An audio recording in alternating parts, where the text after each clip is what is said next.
असल मसला पिछले साल भी ये हुआ था कि जब मैं एफएलपी नहीं हुआ था, मतलब जो बोर्ड एमडी कैट का पेपर था, जी जी। एमसीक्यूज 45 एमसीक्यूज रह गए थे और 15 मिनट रिमेनिंग थे, जिस वजह से मेरे उस 45 में से ऑलमोस्ट 30-35 एमसीक्यूज गलत हो गए।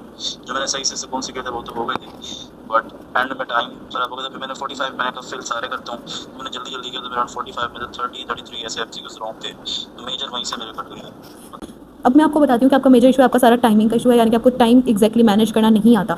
अब उसके लिए मैं आपको दो तरीके बताती हूँ, कुछ चीज़ें बताती हूँ अगर आपको टाइम मैनेज नहीं करना आता। सबसे पहली बात तो हमने ना आपको जो प्रैक्टिस पोर्टल प्रोवाइड किया ना, उसके आप एमसीक्यूज देखो। जब आप उसमें आप 7-7 एमसीक्यूज करोगे ना, उसमें हर एमसीक्यूज पे टाइमर लगा हुआ, ठीक है। तो आपका एग्जैक्ट उसके साथ जो है ना आपका टाइम आप सिंक करोगे, आपको पता होगा कि इस एमसीक्यूज को मैंने इतना टाइम देना है, और आप एक्जैक्टली टाइम लगा के एमसीक्यू सारे सॉल्व करो। अब दूसरा इसका मैं आपको एक और हल बताती हूँ।